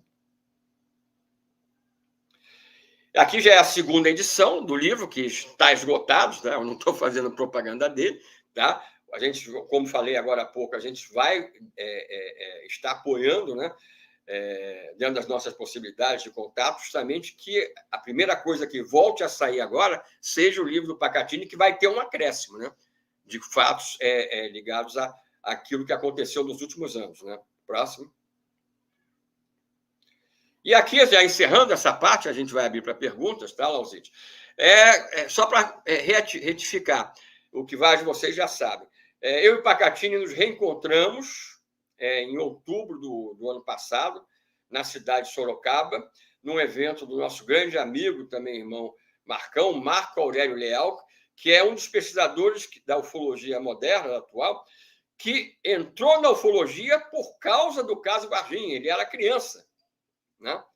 E hoje vem desenvolvendo trabalhos importantíssimos dentro da pesquisa e participou diretamente como produtor nacional do documentário Momento do Contato, ligado especificamente ao caso Varginha, feito pelo cineasta e produtor norte-americano James Fox, né? Então, nós nos encontramos no lançamento desse documentário num cinema lá de Varginha, justamente. Desculpe, Varginha não, de Sorocaba, terra do próprio Marco Aurélio. E, desde aí, estamos trilhando um caminho de unidos que envolve uma atuação em vários aspectos da questão do caso Varginha. E isso tudo vai, na verdade, já está trazendo possibilidades que estão sendo abertas, inclusive relativas a novas testemunhas, cuja aferição de seriedade está sendo feita com toda a atenção e cuidado. nós não vamos divulgar nada simplesmente que está chegando às nossas mãos sem um crivo de uma análise realmente mais detalhada. Mas podem esperar que vocês vão ter novidades mais cedo ou mais tarde dentro dessa área específica de novas testemunhas, sejam militares ou civis, e provavelmente de outras coisas que, no momento, a gente ainda não tem aquela condição de passar para vocês, não porque a gente faça sigilo, mas porque a gente ainda não considera determinados desses aspectos que a gente está trabalhando em cima, conjuntamente, ainda dentro daquele processo de credibilidade que é fundamental que seja estabelecido. Né? Aqui é apenas o nosso último livro, o meu último livro, é o 14º que eu lancei, Marte Revelado, Vida no Passado e Presente, feito em cima, né, de um trabalho dos últimos 3 anos, justamente o período da pandemia, em que eu trabalhei de 6, às vezes 8 horas dentro dos sites da Agência Espacial, acessando releases especiais oficiosos e, principalmente, imagens que a mídia não acessa. Não são catálogos secretos, não são releases secretos, mas para você acessar esse tipo de material, você tem que realmente saber trabalhar dentro, não é de um site da NASA, mas de dezenas de endereços que fazem parte desse nosso trabalho, e por isso esse livro, que traz até fotos de UFOs em Marte na atualidade, batidas pelo rover Perseverance, apresenta mais de 100 links específicos oficiais, principalmente da NASA, mas também da Agência Espacial Europeia. Então, quem quiser conhecer esse trabalho diretamente, no próprio banner, vou até citar agora o meu WhatsApp, tá? Pode entrar em contato após o encerramento dessa live. O meu DDD está aparecendo aí agora, né? 21, e o número é 995-84-1014, né? 21-995-84-1014. E, antes de eu abrir para perguntas, eu lembro a cada um de vocês, prestigiem o evento agora do mês que vem, né, no dia 15 e 16, que o Lauzide está à frente da organização. Se puderem, prestigiem também essa campanha do próprio Crispim. E, no que diz respeito a essa parte ufológica, eu tenho certeza que esse evento vai ser memorável, como foi também o anterior. Então, Lauzide, essa parte aí que a gente queria falar, desejava falar de forma direta, já foi encerrada agora, portanto.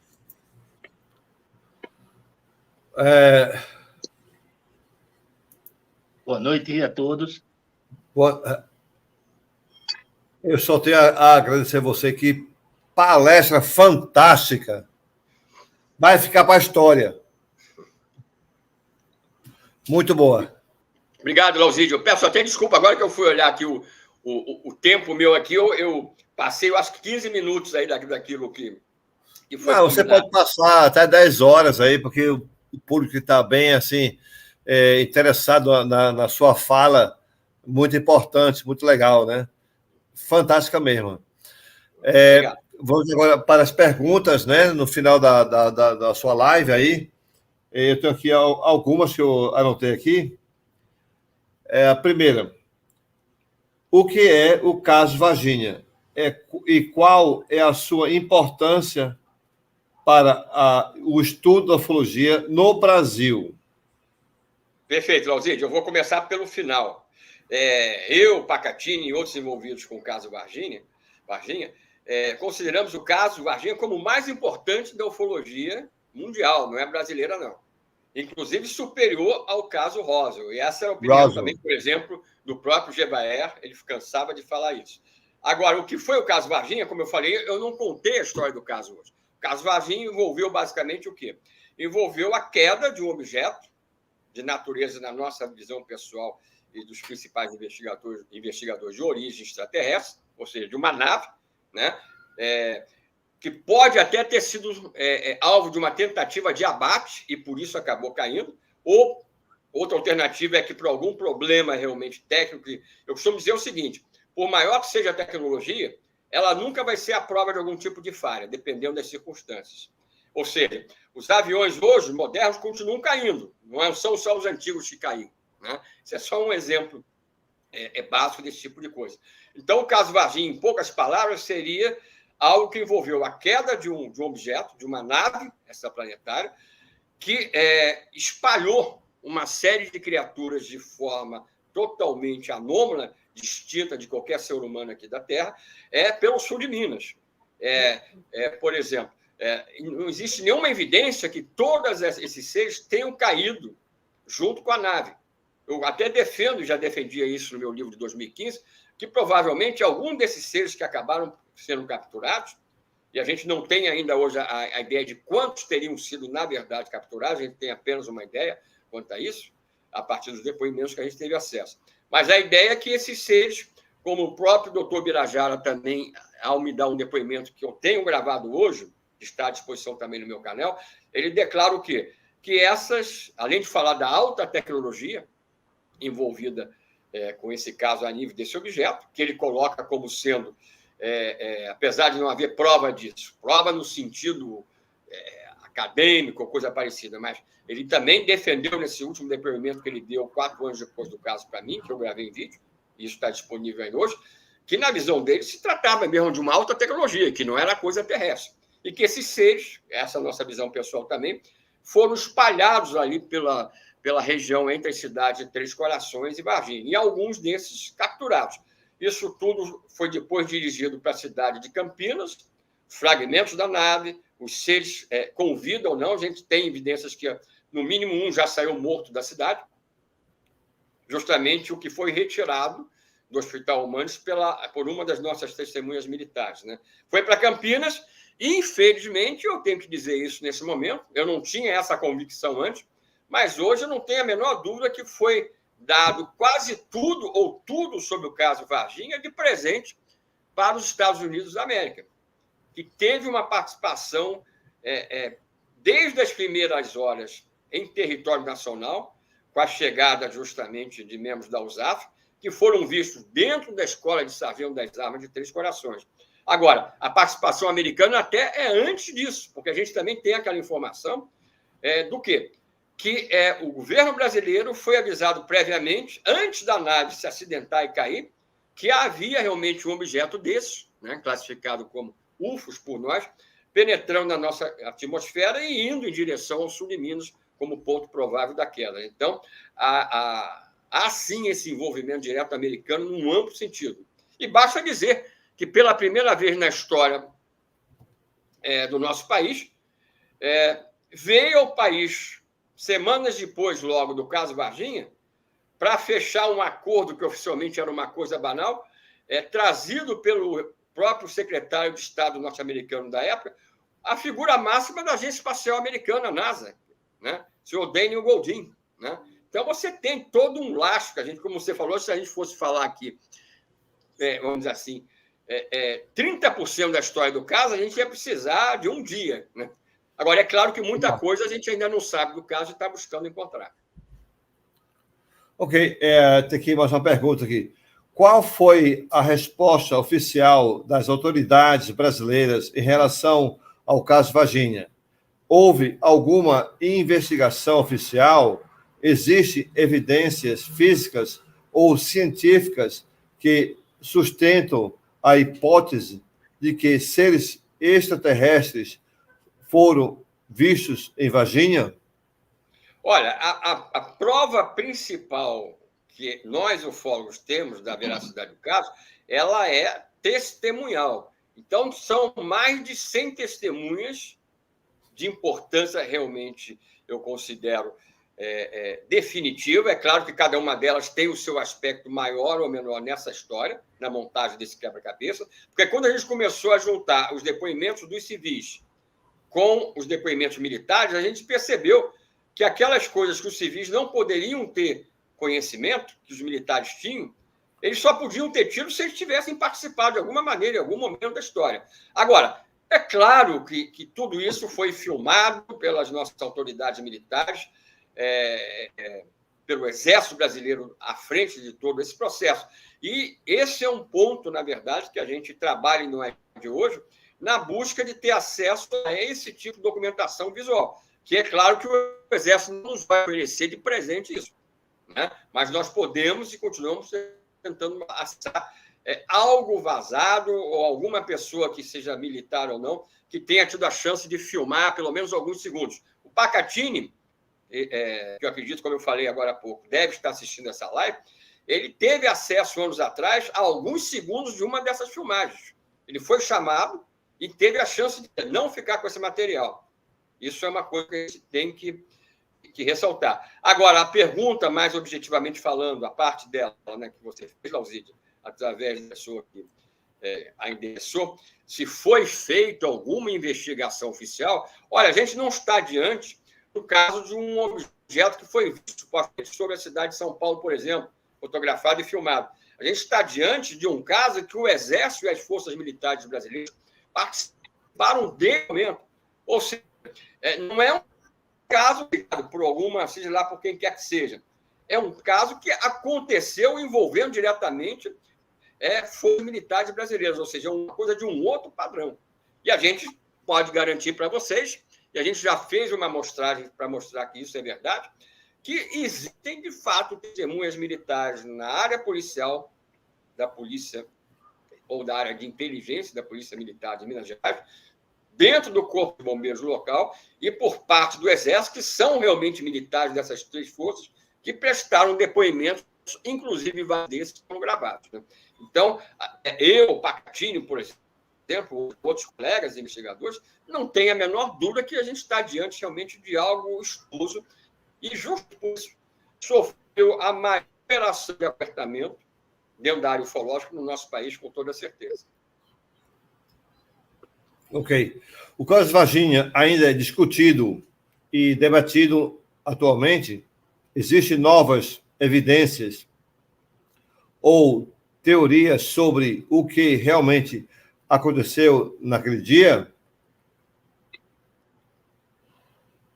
Olha, o que eu divulguei dentro dessa história no meu livro, estou falando de história, não estou falando da análise dos comitês sindicantes, etc.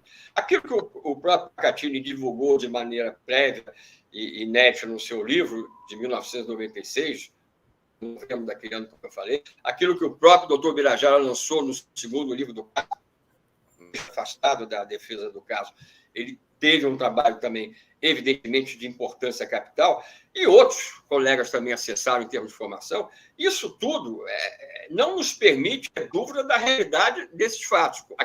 Aquilo que a gente apresenta como fatos, a gente tem certeza que realmente aconteceu dessa maneira. Agora, é claro que existem alguns aspectos do caso merecendo investigação para que a gente chegue, e aí é necessário novas informações ou novos depoimentos, tá?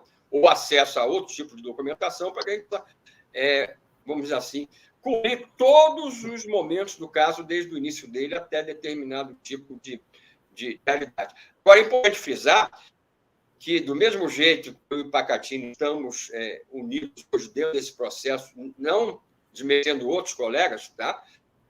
Também fazem parte do rol de amigos pessoais do próprio Pacatini e meus pessoais também, nessa da pesquisa que a gente citou agora há pouco, a própria Comissão Brasileira de Ufólogos, da qual sou membro fundador, oriunda de dentro da quadro de editores da revista UFO, está envolvida também num processo de busca de documentação nesse momento, através da via legal. Ou seja, eu posso afirmar aqui com pouca chance de não se tornar confirmado dentro de algum tempo, não vou dizer que vai ser no mês que vem, ou se vai demorar mais 1 ou 2 anos, por exemplo, que a gente pode vir a ter informações importantíssimas, seja através dessa área legal que está sendo operacionada, com o envolvimento de vários membros da CBU, tendo à frente, nesse aspecto, o Fernando Ramalho, da CBU, que sempre fez esse tipo de trabalho lá em Brasília, junto ao próprio Ministério da Defesa, mas também temos esse tipo de processo de investigação e busca de novos depoimentos, que, nesse momento, está unindo tanto eu quanto o Pacatini dentro de um único processo. Né? Muito bem. O Vanderlei aí tem 300 perguntas para você agora. Eu vou ficar aqui nos bastidores, Petit. Eu tenho apenas... Porque, na verdade... Diga. Deixar o Vanderlei completar aqui as perguntas. Beleza. Na realidade, o Petit já respondeu algumas das perguntas aqui, porque são várias perguntas que, né, eu acho que acredita fala do mesmo assunto. mas tem aqui a pergunta, se você quiser fazer o complemento, pergunta, o senhor sabe dizer quantos depoimentos anônimos de testemunhas civis e militares foram feitas? É a primeira. Olha, tá, deixa eu responder essa primeiro, tá? Então, para a gente não... Olha, o que eu falei é que a gente tem mais de 100 testemunhas entre civis e militares com graus diferentes de importância, é claro. Tá? O número exato de testemunhas é impraticável nesse momento eu ter de memória, até porque existem, por exemplo, testemunhas do Pacatini que eu não tive contato. Existem testemunhas, por exemplo, quando eu acabei de lançar o livro lá, que eu falei em 2015, na cidade de Curitiba, no tal evento da revista UFO, né? Isso é só um exemplo, tá?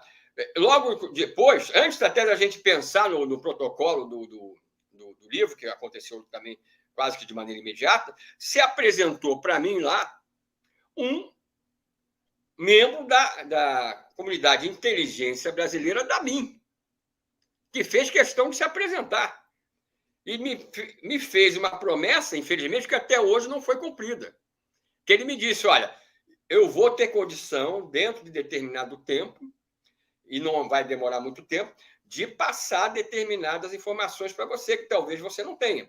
Só que esse tempo ainda... Isso foi em 2015, a gente está esperando desde 2015 isso.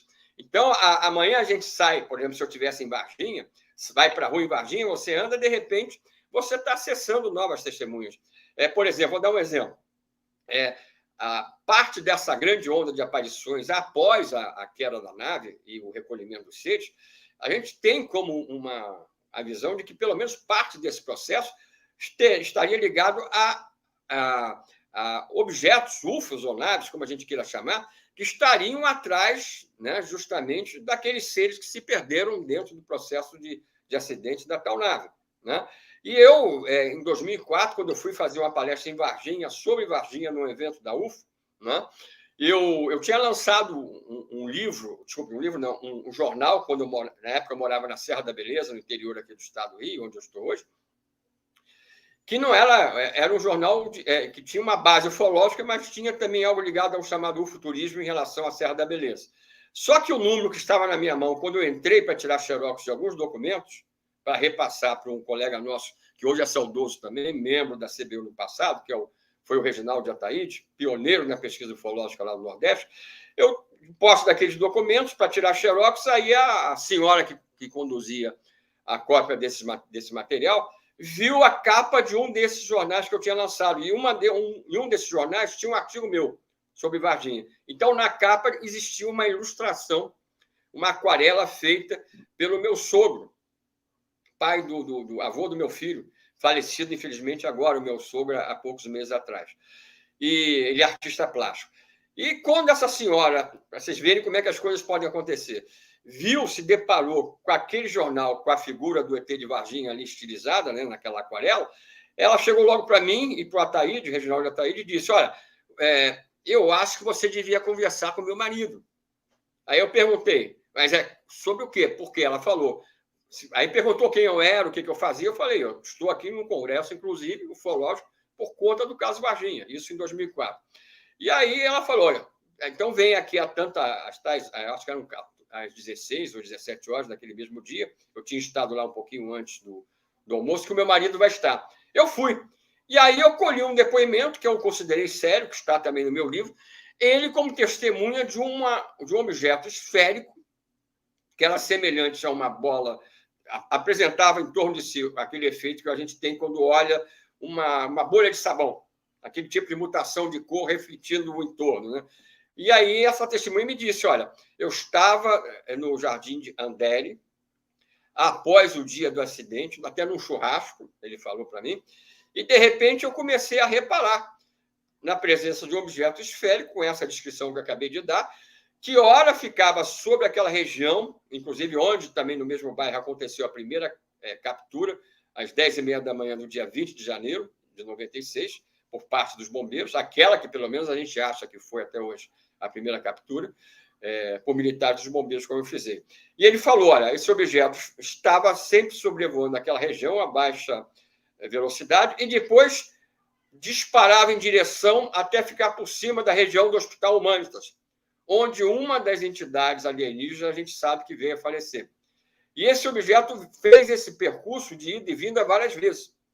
E aí essa pessoa, a gente era um técnico eletrônico, gente, o nome dele está no meu livro, foi uma das pessoas. Então, você sabe, eu não tenho como responder para a pessoa que fez a pergunta, olha, se são 123, se são 150.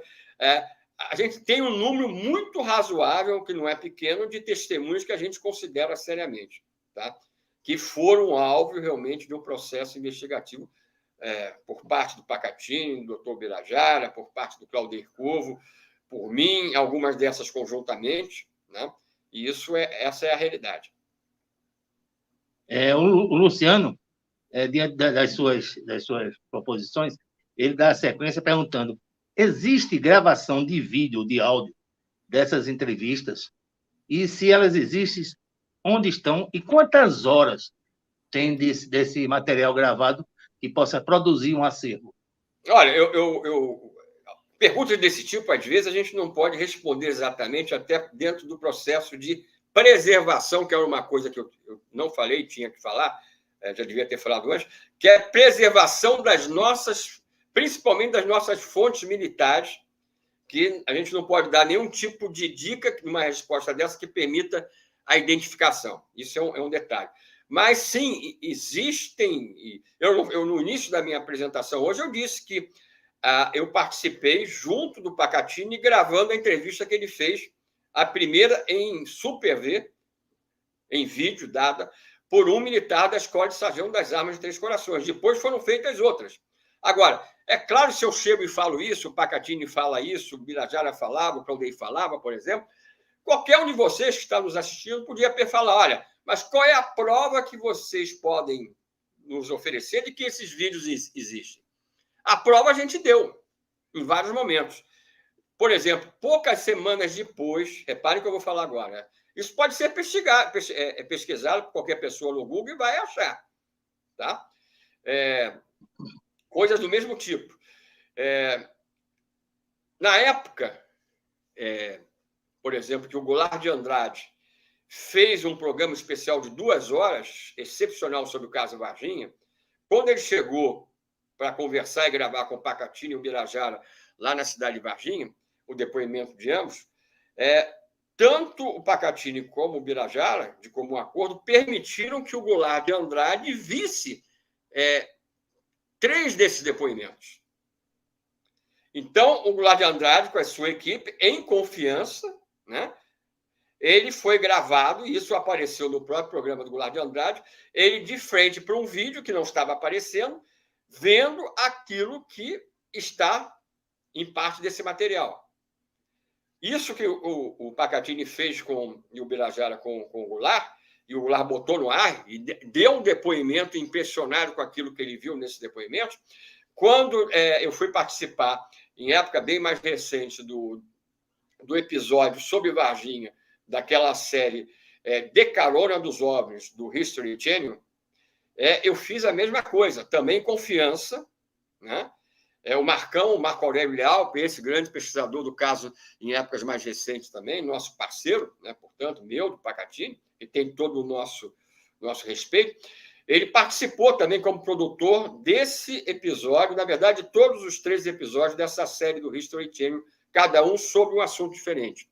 Eu participei tanto do de Varginha quanto da Serra da Beleza. E aí a gente também, como uma das pessoas que tem esse material, a pessoa perguntou, quem tem esse material? Os principais investigadores do caso têm esse material de sua posse. E aí, nesse caso, fui eu que permiti, justamente, que esse material fosse visto, né, justamente pelo âncora do programa do History Channel, também com a garantia dele que o nome não seria divulgado, de nenhuma dessas testemunhas que ele teve acesso nessas gravações. Então, a gente fez isso algumas vezes, o Pacatini fez, o Birajara fez, eu fiz. Para quê? Para que pessoas da própria mídia servissem de amostragem para outras pessoas da própria área e da própria população, dando testemunhas que esse material foi visto diretamente por essas pessoas que são conhecidas, nacionalmente, inclusive. Né?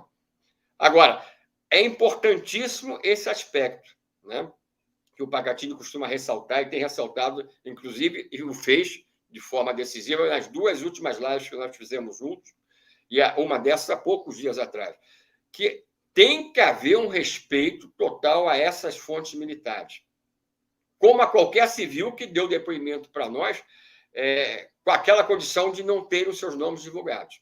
Né? Isso, em relação aos militares, é mais ainda crucial. Né? Em termos éticos, é a mesma coisa para a gente, tanto faz ser civil ou militar.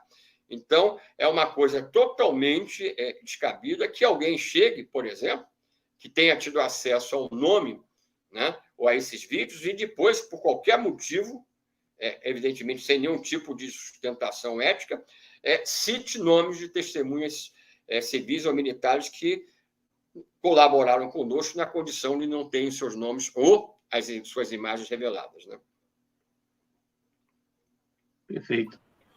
O ano passado, nós tivemos, no Congresso Nacional, nós tivemos um debate sobre a ufologia, inclusive comemorando os 75 anos da ufologia. Né?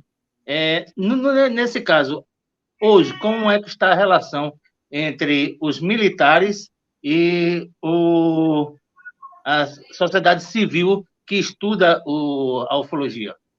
Olha, a Força Aérea, ela sempre não, desde o início da nossa campanha em 2004, UF Liberdade de Informação já, da CBU, campanha criada pelo GEVAE, com a minha participação imediata, estávamos juntos na Serra da Beleza, do Ramalho, Caldeia, etc. A Força Aérea, é claro que a gente não acredita, e nem poderia acreditar, que ela já divulgou tudo que tinha. Até que a gente tem cobrado coisas que até hoje não foram divulgadas, evidentemente não foram divulgadas, isso a gente sabe. Né? E por isso que temos recorrido de maneira sucessiva para esse tipo de solução desse impasse. Tá? A Marinha tentou se esquivar de um processo de divulgação maior desde o primeiro momento, e assim continua. O Exército é a nota destoante nesse aspecto, porque, reparem que em 2013, o representante do Comando do Exército, ou o Exército, na verdade, declarou isso para jornalistas, como eu falei, do UOL, jornalistas do G1, que me entrevistaram na época do lançamento da primeira e da segunda edição do meu livro, insiste em dizer que não tem absolutamente nada sobre Varginha, a não ser a tal sindicância e o próprio inquérito policial militar, que, como eu já frisei, não foram processos para investigar a existência ou não do caso, a realidade ou não. Tá? Agora, existe aquilo que a gente sabe, que é a parte legal. Hoje existe a chamada Lei de Liberdade de Informação. Qualquer cidadão pode solicitar a documentação. E o que eu posso dizer é que, nesse momento, como nos últimos anos, a força militar que mais se recusa a ter uma atitude de transparência em relação a esse tipo de realidade, infelizmente, é o Exército Brasileiro, e principalmente por causa do caso Varginha. Eu entendo o lado do Exército, o tal respeito pela posição dele, que a gente tem que ter. Imagina se o Exército Brasileiro vai falar que caiu uma nave no sul de Minas, 6 se espalharam, parte deles foram capturados, e pessoas que, potencialmente, que tivessem contato com esses seres, poderiam morrer como morreu o Marco Elixerese, por causas até hoje desconhecidas. Não há força militar nenhuma envolvida com um caso desse porte que vai chegar e tornar isso público, pelo menos no momento que a nossa humanidade vive. Então, a gente entende esse lado e postura do Exército. Agora, eu quero ressaltar uma coisa que eu não falei ainda. Hoje, a gente está sempre correndo para tentar passar o máximo de informação num tempo, também para não transformar isso num seminário, vamos chamar assim, de horas e horas, que eu, desde o meu início na área ufológica civil, tá, que tem na sua família praticamente só militares das várias Forças Armadas, tá? Eu sempre tive um relacionamento, que eu diria, muito bom com militares da área da aeronáutica, da área da marinha, e mesmo alguns a nível de generais do Exército Brasileiro. Mas isso é um relacionamento pessoal, e algumas dessas pessoas interagiram diretamente com o meu trabalho, até me fazendo convites para ser conferencista dentro de áreas ou instalações militares. Ontem eu tive um evento aqui na cidade do Rio de Janeiro, presencial, onde eu estou hoje, retomando as atividades presenciais no espaço que eu usava no passado, que agora tem outra administração, em que eu tive a presença do coronel Antônio Celente Videira, que foi um dos militares da Força Aérea Brasileira que mais colaboraram com a campanha de UF, Liberdade de Informação já, que permitiu a liberação, para quem não sabe, de milhares e milhares de páginas de casos brasileiros envolvendo a Força Aérea. Né? E ele, que esteve nesse evento, mais esse evento meu, depois de 4, 5 anos sem ter contato comigo, ele, anos atrás, antes da pandemia, ele me fez um convite com o aval, reparem o que eu vou falar agora, com o aval da figura máxima da Associação dos Diplomados da Escola Superior de Guerra, para fazer 3 conferências nesse ambiente, cuja época em que eu fiz essas palestras tinha no comando um almirante. Né? Fiz N conferências dentro do Clube Naval a convite de gente a nível de patente de almirante. Então, por quê? Porque eles sempre respeitaram a minha seriedade e o respeito que eu continuo a ter pela área militar em termos gerais. Agora, quando alguma instituição, como o Exército Brasileiro, insiste em cobrir a verdade, que nós achamos que, pelo menos em parte, no mínimo, tem que ser dada a público, aí, evidentemente, que a gente não tem como evitar uma situação de choque, né? Mas que não vai deixar nunca de haver o respeito. Amanhã, se eu divulgar alguma coisa dentro desse inquérito novamente, mostrando que o Exército teve uma atitude que a gente não pode aceitar, eu não vou estar falando isso por causa de uma opinião pessoal, eu vou estar demonstrando que aquilo ali é falso. E tenho essa condição, eu posso garantir para vocês. Né? Agora, se o Exército vai se ressentir disso, ele primeiro tem que pensar por que eles fizeram determinado tipo de procedimento, diria claramente aqui para vocês, sem nenhum medo de retaliação. Procedimento irregular. Perfeito. Mesmo nós sabendo que teve, né, a representatividade dentro do Exército, um general, né, que falava sobre esses fatos, nós temos ainda esse problema de esconder realmente os fatos. Eu vou encerrar aqui, porque as demais perguntas são repetições das perguntas já feitas. Tá? Perfeito. Então, perfeito.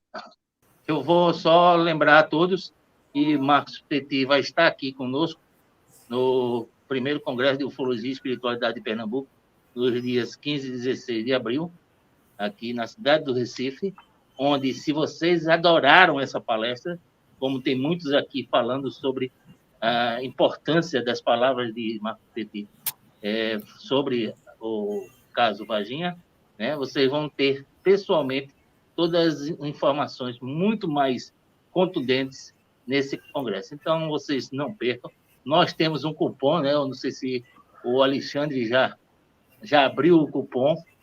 Né? Nós temos o cupom Marco Petit 20, e dá um desconto de R$20 para quem quiser fazer a sua inscrição, seja ela online ou presencial, através do Pix, pelo telefone que está aí na tela. E lembrando a todos vocês que nós temos, dentro do nosso evento, momentos distintos. Nós temos a palestra com 10 palestrantes, nós vamos ter um workshop dentro do nosso evento de ufologia, certo? É um ingresso à parte. Nós vamos ter uma feira e uma exposição, tá, de produtos exclusivos de ufologia e de espiritualidade. Acredito que o Marco vai trazer muita coisa também interessante, livros, alguns artigos que possa ser também, né, divulgado na feira. Né? E, no final, nós vamos ter um jantar de confraternização com o palestrante.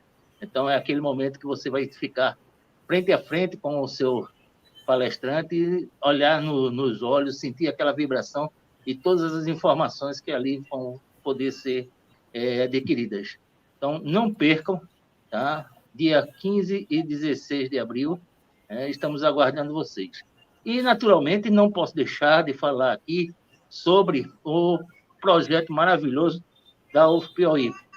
É um projeto da Semana Santa Sem Fome.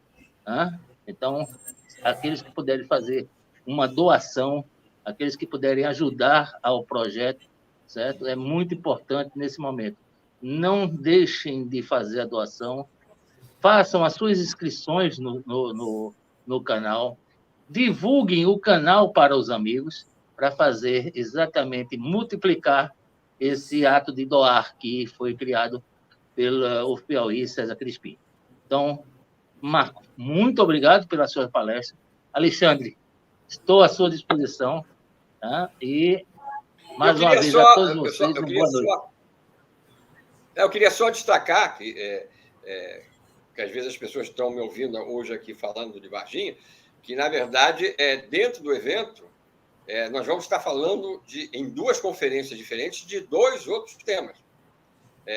Nós vamos estar fazendo uma palestra que a gente tenta explicar a própria fenomenologia ufológica, como os fatos acontecem, inclusive em termos do processo de abdução, usando uma conexão que a gente vai mostrar, e já fizemos em outras cidades aí no passado, recentemente, entre a questão ufológica e a própria física quântica. Isso vai ser e a multidimensionalidade do universo de cada um de nós. E numa outra conferência, que aí é um assunto totalmente diferente, nós vamos estar falando do quê? Vamos estar falando desse meu trabalho específico em relação a essas imagens espaciais da NASA, não só de Marte, mas de outros pontos do sistema solar, onde a gente tem localizado nos catálogos de imagens, como eu falei, da própria agência espacial, um material realmente de importância evidente, que cada vez, progressivamente, vai forçar o fim do acobertamento também nesse aspecto do nosso programa espacial. E hoje nós falamos de Varginha aqui, com muito prazer, para justamente termos um tempo, ou melhor, um tema não coincidente com o que as pessoas vão estar assistindo lá. Agora, é claro, qualquer pessoa que chegar junto a mim durante o evento, na minha mesa, onde eu vou estar, por exemplo, autografando as minhas obras, pode continuar a me perguntar, me inquirir de Varginha, que a gente também responde com todo prazer. Tá certo, Lauzir? Tá certo também. E a gente queria só destacar esse aspecto também. Não, perfeito. Muito bem, será um evento assim fantástico, mais uma vez aqui em Recife, no estado de Pernambuco. E qualquer coisa, estamos à disposição para esclarecer qualquer detalhe dos palestrantes, como funciona. Já colocamos aqui na descrição aqui como você pode fazer a inscrição no evento. E estamos aqui aguardando vocês todos aqui em Recife.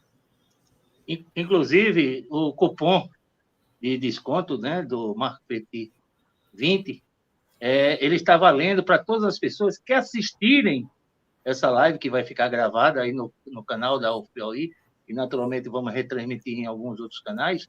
Tá? Quem assistir quiser fazer a aquisição do seu ingresso online ou presencial, certo? Com o desconto. Então, não percam a oportunidade, certo? Participe, que vai ser algo, né, maravilhoso. Recife vai ser a capital brasileira da espiritualidade e da ufologia nesse mês de abril. Petit, gratidão aí pelo seu tempo. Tamo junto. Vanderlei, tamo junto aí. E agora, a sua consideração final, Petit. Agradeço já desde o início, Lauzide, mais uma vez pelo o convite, né?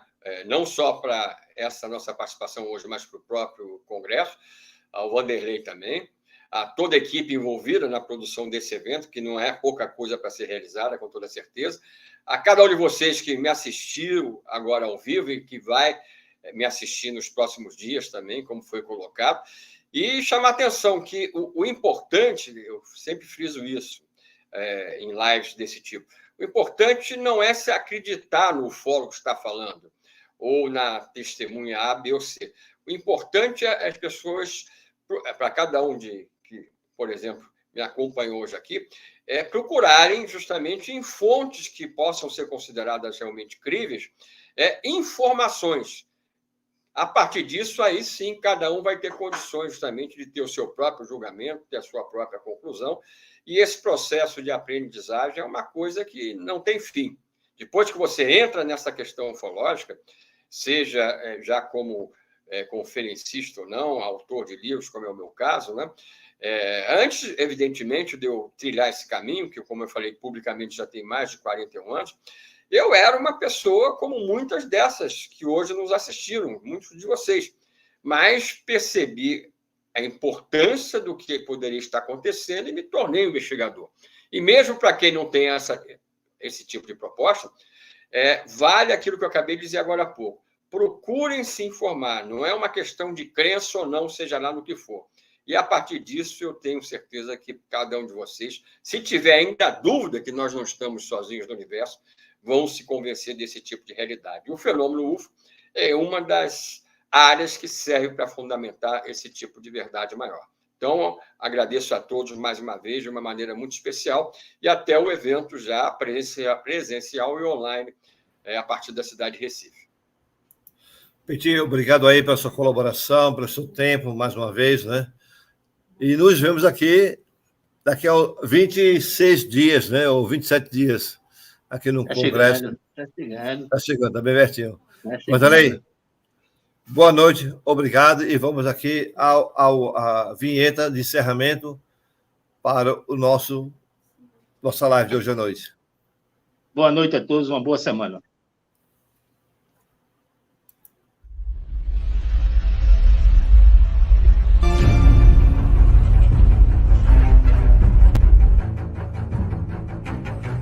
Eu sou Marco Antônio Petit, co-editor da revista UFO e autor de 14 obras que abordam diferentes aspectos da ufologia brasileira e mundial. Eu estou aqui para fazer um convite muito especial para um evento que vai acontecer na cidade de Recife, Pernambuco, portanto, nos dias 15 e 16 de abril agora desse ano. Eu vou estar fazendo 2 conferências. Na primeira delas, abordando a questão da descoberta de vida ancestral no planeta vermelho e a presença alienígena no sistema solar, de forma geral, mediante minhas investigações nos sites da Agência Espacial Norte-Americana, ou seja, a NASA. Na segunda conferência, estarei abordando a questão da conexão da ufologia com a espiritualidade, dentro da área da chamada física quântica. Façam contato com o WhatsApp e telefone que estão sendo fornecidos, e vai ser um grande prazer encontrar cada um de vocês nesse grande evento.